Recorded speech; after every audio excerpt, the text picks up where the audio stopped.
హరి ఓం. హరి పరమాత్ముడీశుడు అజుడు ఆఢ్యుడు అనంతమూర్తి సగరతనయా హృదీశుడు వికారదూరుడు నిత్యమంగళాకరుడు కృపాపయోనిధి అకల్మషచిత్తుడు సర్వశక్తి తమరస విలోచనుండు బుధమాన్య చరిత్ర పవిత్రుడిమ్ములన్ హరినమాంకిత సత్కథామృత రసవ్యాలోలుడైనట్టి సత్పురుష శ్రేష్ఠుడు అసత్కథాలవణవాపూరంబుదాగ్రోలునే వరమందారమరందపానకుతుక స్వాంతద్విరేఫంబు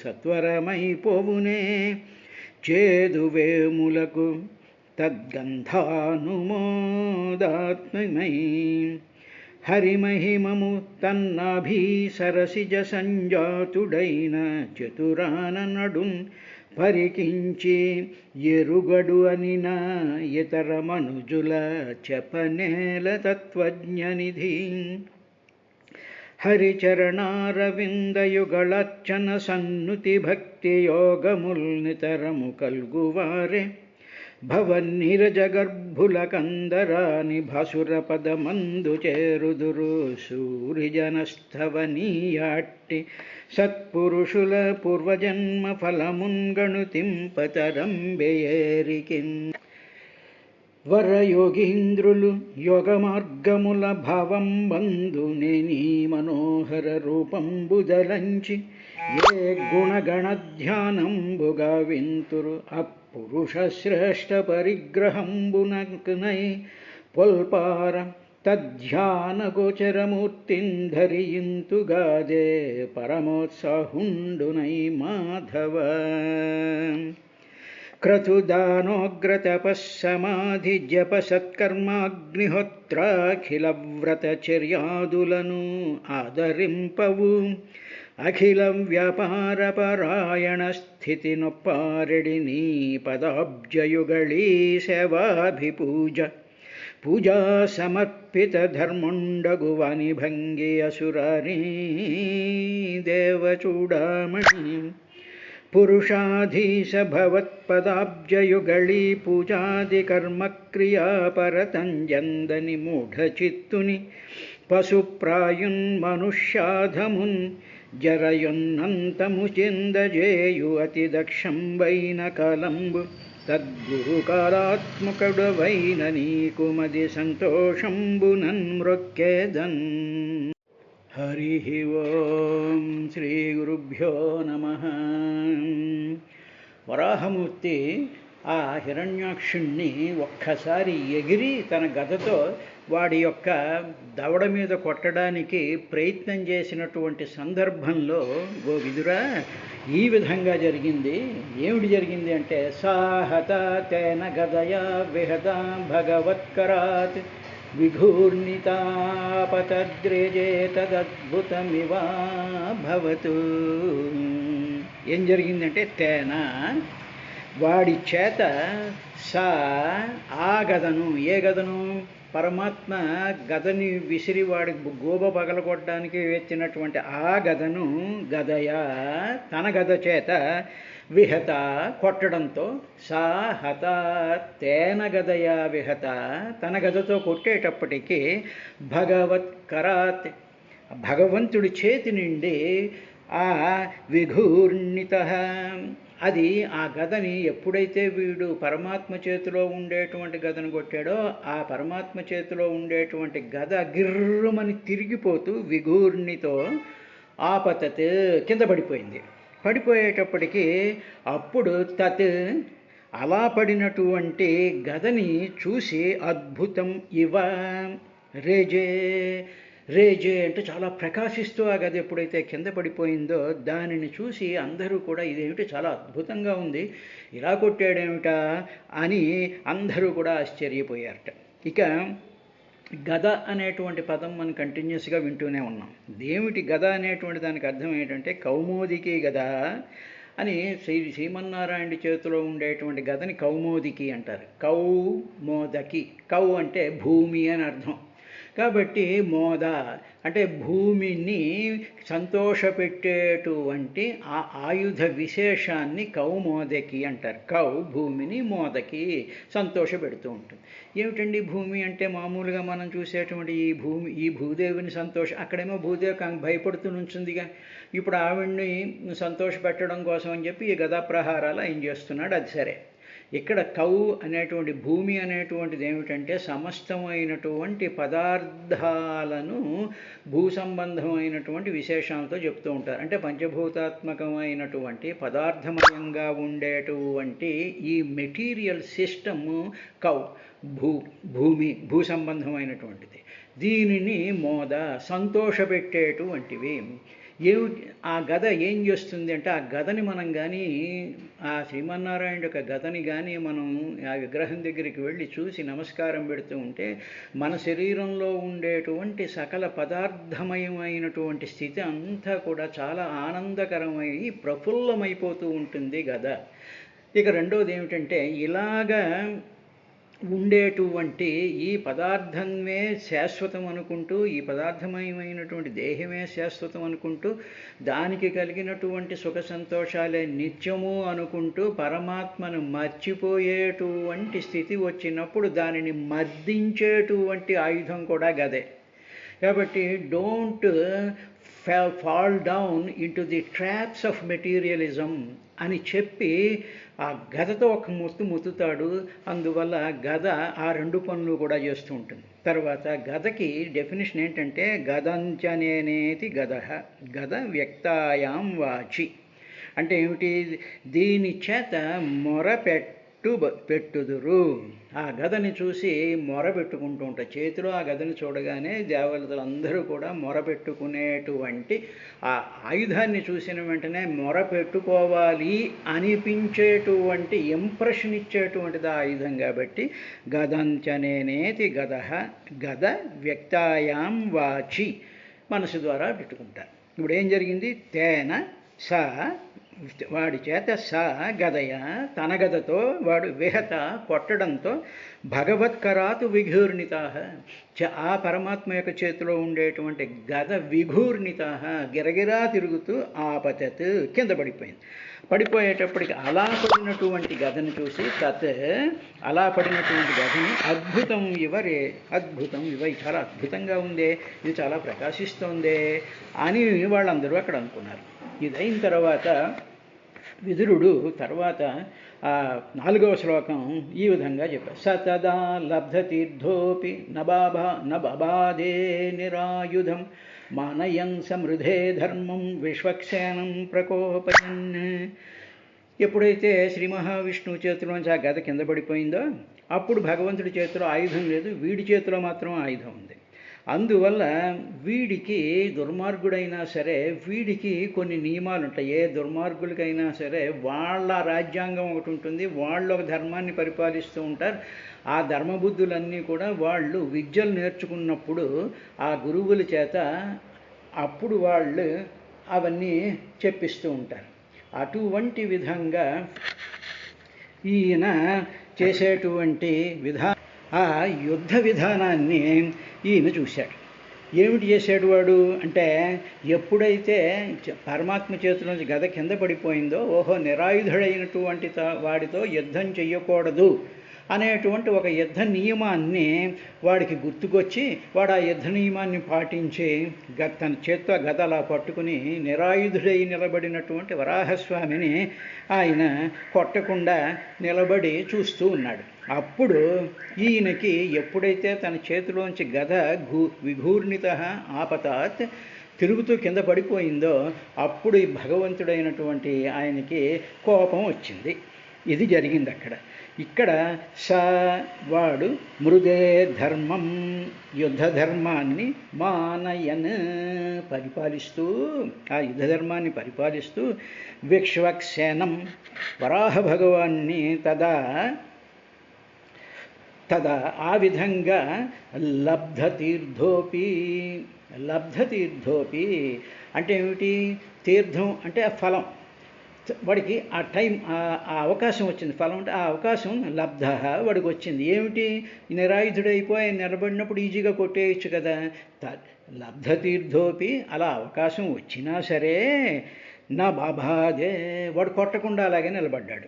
దాంతో విశ్వక్సేనం ప్రకోపయన్, అప్పుడు విశ్వక్సేనుడైనటువంటి ఆ పరమాత్మకి చాలా కోపం వచ్చింది. ఇక్కడ విశ్వక్సేనం అనేటువంటి పదాన్ని వాడి, విశ్వక్సమంతత వ్యాప్త సేన యస్య సహ అంటే దాని అర్థం ఏమిటంటే, విశ్వక్సేనం అనేటువంటి దానికి అర్థం ఏమిటంటే అంతటా వ్యాపించినటువంటి సేన కలిగినటువంటి వాడు. విశ్వక్సం అంతత వ్యాపించినటువంటి సేన కలిగినటువంటి వాడు. సేన అంటే మామూలుగా మనకి ఉండేటువంటి ఆర్మీ అనుకుంటాం. ఈ ఆర్మీ అనేటువంటిది ఏమిటంటే మానవులకి కానీ దేవతలకు కానీ రాక్షసులు కానీ వాళ్ళకి సేనలు ఉంటాయి. కానీ పరమాత్మకు ఉండేటువంటి ఆ సేన అనేటువంటి దానికి ఏమిటంటే అనేక రకాలైనటువంటి అర్థాలు ఉన్నాయి. ఆ సేన అనేటువంటిది బ్రహ్మాండమైనటువంటి తేజస్సుతో కూడుకున్నటువంటి వెలుగులు, తేజస్సుతో కూడుకున్నటువంటి మంత్రములు, తేజస్సుతో కూడుకున్నటువంటి శక్తులు, ఇవన్నీ కూడా సేన. కాబట్టి ఆ సేన పరమాత్మ ఎక్కడైతే ఉంటాడో ఆ వెలుగులు, ఆ శక్తులు, ఆ మంత్రస్వభావాలు ఇవన్నీ కూడా వ్యాప్తమైపోతూ ఉంటాయి. అటువంటి స్వభావం కలిగినటువంటి పరమాత్మ ఆ వ్యక్త రూపాన్ని విశ్వక్సేన అంటారు. తరువాత ఇంకొక డెఫినేషన్ ఏంటంటే విశ్వక్ సినోతి బధ్నాతి ఇది విశ్వక్సేన. షింగ్ అంటే షిక్ అనేటువంటి దాన్ని బంధనం అనేటువంటి అర్థం కూడా ఉంది. కాబట్టి ఈ విశ్వక్సేనుడిలో ఉండేటువంటి స్థితి ఏమిటంటే బంధనే, అన్నిటినీ కూడా బంధించేసేటువంటిది, తర్వాత అంతటినీ కూడా వ్యాపించేటువంటిది. అంటే ఏమిటి, విశ్వక్సేన పదంలో ఉండేటువంటి అంతా వ్యాపించిపోయేటువంటి శక్తులు, తేజస్సు, తరువాత ఆ సేనా సమూహం, ఇదంతా కూడా బంధించగలిగినటువంటి శక్తి కలిగినటువంటి ఆ విశ్వక్సేనం ప్రకోపయన్, ఆయనకి చాలా వీడు కోపం కలిగించాడయ్యా అన్నారు. అయిన తరువాత 5వ శ్లోకంలో గదయామ అపవిద్ధాయాం ఆహాకారే వినర్గతే మానయామాస తద్ధర్మం సునాభం చాస్మరద్విభు. తర్వాత ఎప్పుడైతే తన చేతిలో నుంచి ఆ గద జారిపోయిందో ఆయనేమో అలా నిలబడిపోయాడు. వీడు కూడా యుద్ధం చేయకుండా, ఆయన మీద గదా ప్రహారం ఏం చేయకుండా వీడు నిలబడి చూస్తూ ఉన్నాడు. ఈ గద జారిపోవడం, ఆ జారిపోతూ ఉండేటప్పుడు ఆ గదలో నుంచి బ్రహ్మాండమైనటువంటి వెలుగులన్నీ వ్యాపించిపోయాయి. ఏమిటి ఈయన ఇలా ఒంటరివాడైపోయాడు, నిరాయుధుడైపోయాడు అని చెప్పి దేవతలందరూ కూడా ఆకాశంలో నిలబడి ఆహాకారాలు చేయడం ప్రారంభించారు. వాళ్ళు ఆహాకారాలు చేస్తూ ఉన్నారు, చేతులు గజ్జారిపోయింది. వాడు నిలబడి చూస్తూ ఉంటే ఈ స్వామివారు ఏమన్నారంటే, వాడి యుద్ధనీతిని, వీడు యుద్ధనీతిని చాలా బాగా ప్రాక్టీస్ చేస్తున్నాడు అని చెప్పి వాడిని ప్రశంసించడం. వెరీ గుడ్, భేష్, భలే నిలబడ్డవరా, ఎస్ ఇలాగే ఉండాలి, this is how A Veera should do అని చెప్పేసేసి వాడిని ప్రశంసించేయడం ప్రారంభించట్టు ఈయన. అంటే ఏమిటి, రెండు ప్రతిపక్ష వాళ్ళు మాట్లాడుకుంటున్నప్పుడు ఒక ప్రతిపక్షంలో ఒక శత్రువు కానీ మరొకటి కానీ వాడు మంచి ఎప్రిషియేటివ్గా వాడు యుద్ధం చేసినప్పుడు యువతల వాడు కృంగిపోకుండా ఎస్ చాలా పెర్ఫెక్ట్గా చేసావు, పెర్ఫెక్ట్ బౌలింగ్, పెర్ఫెక్ట్ బ్యాటింగ్ అని చెప్పి మెచ్చుకుంటారు. చూసారా, రియల్ స్పోర్ట్స్మెన్ స్పిరిట్తో ఉన్న వాళ్ళు. అలాగే ఈయన చాలా ప్రదర్శించేటప్పటికి దేవతలు ఈ లోపల ఆహాకారాలు చేశారు. వాళ్ళు చేసేటప్పటికి ఆయన తన సుదర్శన చక్రాన్ని స్మరించాడు. గదయాం ఆ గద అపవిద్ధాయాం జారిపోగా ఆహాకారే వినర్గతే, ఆహాకారాలు మిన్నంటిపోయాయి. ఓ ఓ ఓ బాబోయ్ బాబోయ్ బాబోయ్ అనేటువంటి ఆహాకారాలు మిన్నంటిపోయాయి. అప్పుడు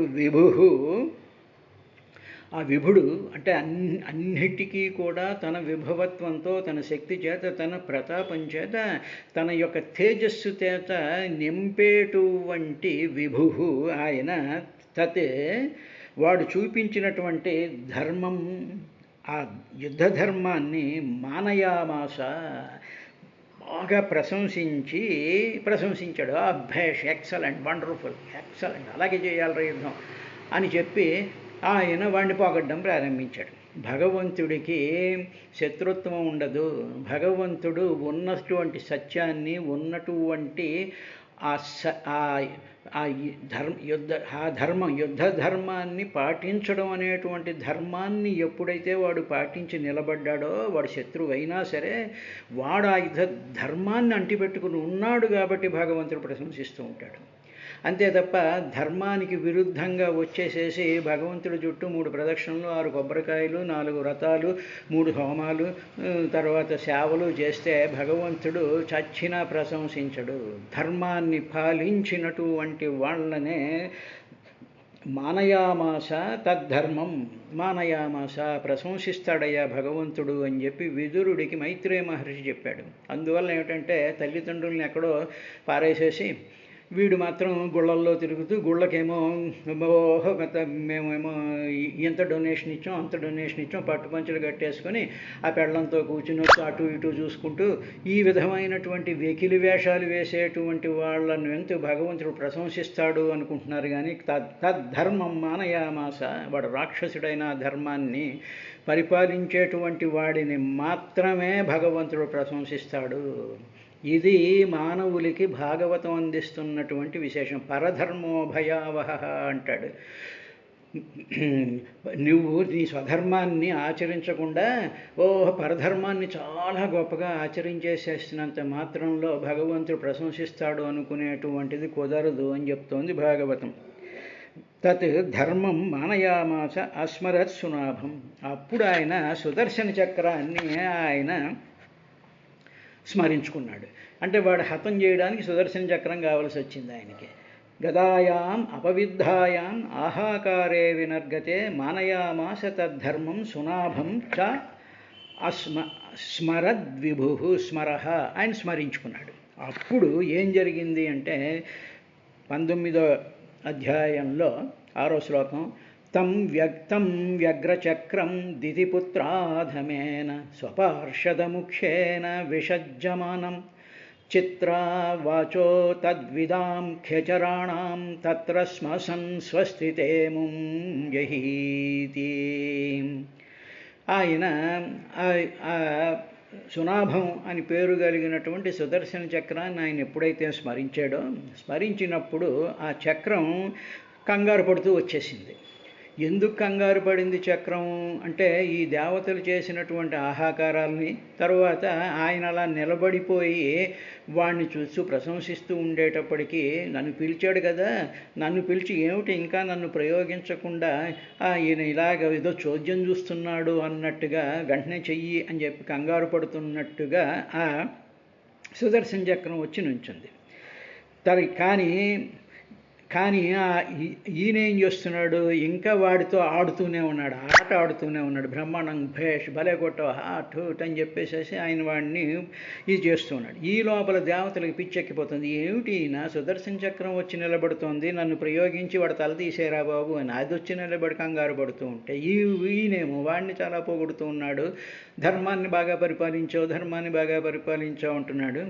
అందువల్ల దేవతలు అందరూ ఆహాకారాలు చేసి స్వామి వీడిని చంపే, నీకు మంగళం కలగాలి వీడిని చంపే అని చెప్పి దేవతలు అరుపులన్నీ ఆకాశం నిండా నిండిపోయాయి. ఇక్కడ ఏం జరిగింది దీంట్లో అంటే, స్వపార్షద ముఖ్యేన, తన పార్షదుల్లో ముఖ్యమైనటువంటి వాడు కదా, జై విజయుల్లో వీడు జయుడు. స్వపార్షద ముఖ్యేన దితిపుత్ర అథమేన, తనకి ముఖ్యమైనటువంటి పార్షదులు అంటే అంగరక్షకులకి కాపలాదారుల్లో ముఖ్యుడైనటువంటి వాడు దితిపుత్రుడు వీడు. కానీ దురదృష్టవశాత్తు అధముడైపోయాడు. దితిపుత్రుడు దితిపుత్రుడి కింద పుట్టి అధముడైపోయినటువంటి వాడు. వీడితో ఆయన విషజ్జమానం, ఆయన క్రీడిస్తూ ఉన్నాడు. వాడితో భేష్ అంటున్నాడు, తప్పట్లు కొడుతున్నాడు, భలే కొట్టావురా, గతని చేతిలోంచి ఎలా కొట్టావు అలా కొట్టావు అని చెప్పి వాడిని అప్రిషియేట్ చేసేస్తూ భేష్ అని తప్పట్లు కొడుతూ అలాగా ఈయన వాటితో ఎంజాయ్ చేస్తున్నటువంటి ఆ భగవంతుణ్ణి ఆతద్విదాం ఈ దేవతలందరూ కూడా ఖేచరాణం, ఈ దేవతలందరూ కూడా ఆయన యొక్క ఆ తద్విధాం, ఆయన ప్రభావం తెలుసుకోలేకపోతున్నారు. ఊరికినే కంగారు పడిపోతున్నారు తప్ప ఆయన యొక్క ప్రభావం ఆ తద్విధాం, విధాం అంటే తెలుసుకోవడం, ఆయన యొక్క ప్రభావం తెలుసుకోలేనటువంటి ఖేచరాణం దేవతలు చిత్రవాచ చాలా చిత్రంగా మాట్లాడుతూ ఏమన్నారంటే స్వస్తితే అమూం అమూం జహి స్వస్తి తే తే నీకు స్వస్తి మంగళం కలుగ్గాక స్వామి, నువ్వు జయం కలగాలి, జయమంగళం కలగాలి, నువ్వు జయించాలి, నువ్వేమో సుఖంగా ఉండాలి, నీకు భద్రం అవ్వాలి, స్వస్తితే నీకు మంగళం కలుగుగాక అమూం అని అంటూ అమూం వీనిని జహి చంపేసే అంటున్నారు. ఈ విధంగా ఆయన అక్కడ ఆ సిచ్యువేషన్ అలా ఉంది. తం వ్యగ్రచక్రం, తం వ్యగ్రచక్రం, తం ఆ వ్యగ్రచక్రం అంటే వ్యగ్రము అంటే వ్యగ్రం అంటే అది కొంచెం బాధపడుతుంది. అది వచ్చినటువంటి ఆ సుదర్శన చక్రం వ్యగ్రం అవుతోంది అనమాట. ఏమిటి ఇంకా ఈయన స్పేర్ చేస్తున్నాడు వీడిని.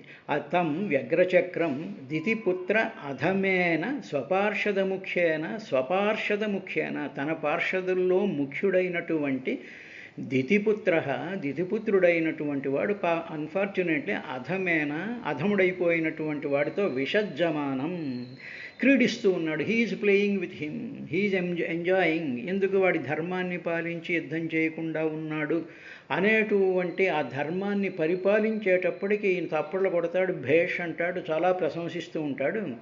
అలాంటి పరిస్థితిని చూసి చిత్రవాచో తద్విధాం ఖేచరాణం అంటే ఖే అంటే ఆకాశంలో, చరాణం చరించేటువంటి వాళ్ళు దేవతలు. అంటే హృదయాకాశాలలో కానీ, బాహ్యమైనటువంటి ఆకాశాలలో కానీ, స్పేస్లో కానీ వెలుగుల రూపంలో ఉండేటువంటి ఖేచరాణం దేవతలు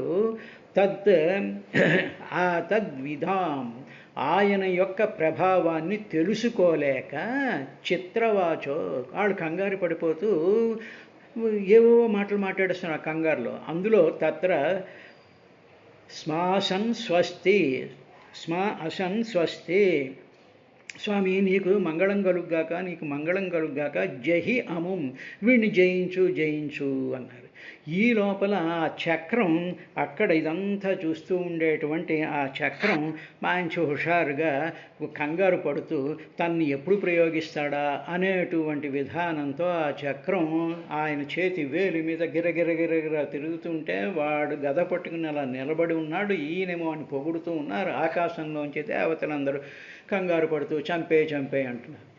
ఈ చక్రానికి పోతన గారు ఈ విధంగా వచ్చినటువంటి చక్రం యొక్క వర్ణన చేస్తూ ఆయన కుతలోద్ధర్తమనంబునందలచే, కుతలం అంటే భూమిని ఉద్ధరించడానికి మనంబున తలచే మనసులో ఆయన స్మరద్విభు ఆయన మనసులో తలుచుకున్నాడు కదా. అప్పుడు రక్షోరాడ్వధార్థంబుగా, రక్షోరాజ అంటే రాక్షసరాజు అయినటువంటి హిరణ్యాక్షుని రక్షోరాడ్వధార్థంబుగా దితి సంతాన కులాటవీ మహిత సందీప్త ప్రభా శుక్రమున్ సతతోజ్జయ శబ్ద సన్ముఖర భస్వచ్చక్రమున్ సంతతాశ్రిత నిర్వక్రము పరిత ప్రకట ధాత్రీ చక్రమున్ అని ఆ పరమాత్మకు ఉండేటువంటి ఆ సుదర్శన చక్రాన్ని పోతన గారు అద్భుతంగా వర్ణించారు. కుతలోద్ధర్తమనంబునందలచే ఆయన ఎప్పుడైతే మనసులో తలుచుకున్నాడో దేనికోసం రక్షోరాడ్వధార్థంబుగా రాక్షసరాజు యొక్క వధ కోసం అని చెప్పి ఆయన ఆ చక్రాన్ని తలుచుకున్నాడు. ఆ చక్రం ఏమిటి అంటే దితి సంతాన కులాటవీ మహిత సందీప్త ప్రభా శుక్రమున్, దితి సంతానం అయినటువంటి హిరణ్యాక్షుడి యొక్క కులం అనేటువంటి మొత్తం అడవి అంతటినీ కూడా మహిత సందీప్త ప్రభ తానకుండేటువంటి మహాత్తరం అయినటువంటి ప్రభల చేత, వెలుగుల చేత శుక్రమున్ ఆ మొత్తం అంతటినీ కూడా తగలబెట్టేసేటువంటి వెలుగుల యొక్క ఆ వెలుగు రవ్వలతో కూడుకున్నటువంటిది ఆ చక్రం. అది ఉద్యజయ శబ్ద సన్ముఖర భస్వచక్రము. వెంటనే ఆ చక్రం ఎప్పుడైతే వస్తూ ఉంటుందో సతతం ఎప్పుడు కూడా చక్రం వస్తూ ఉండేటప్పుడు చూసేటువంటి ప్రతి వాళ్ళు కూడా ఎల్లప్పుడూ కూడా జయ శబ్ద సన్ముఖర ఆ జయ జయ శబ్దాలతో దానిని పొగుడుతూ ఉండేటువంటి ఆ చక్రము, ఆ వస్తున్నటువంటి చక్రాన్ని సంతతాశ్రిత నిర్వక్రమం, సంతత ఎల్లప్పుడూ కూడా ఆ చక్రాన్ని ఆశ్రయించుకు ఉంటారు ప్రతి వాళ్ళు కూడా. అది నిర్వక్రమం. వక్రం అంటే వంకరగతుల్ని, అంటే ఏమిటంటే హెపజాడుగా ఇష్టం వచ్చినట్టు కాకుండా వక్రగతి లేకుండా పెర్ఫెక్ట్గా వచ్చేటువంటి నిర్వక్రము. అది పాలిత ప్రకట ధాత్రీ చక్రము. ఆ చక్రం ఎందుకు వచ్చిందంటే పాలిత ప్రకట ధాత్రీ చక్రం. ధాత్రి ఈ భూచక్రాన్ని, ఈ భూమండలాన్ని పరిపాలించడం కోసం వచ్చినటువంటిది పాలిత ప్రకట ధాత్రీ చక్రము అని చెప్పి ఒక్కసారి మనం ఆ చక్రాయుధాన్ని, ఆ చేతిలో ఉండేటువంటి గదని అంటున్నట్టయితే మనకి ఆరోగ్యం కూడా ఉంటుంది అని చెప్పి మనకు పంచాయుధ స్తోత్రంలో చెప్తూ ఉంటారు. రేపటి కార్యక్రమంలో మిగతా విశేషాలతో వస్తాను.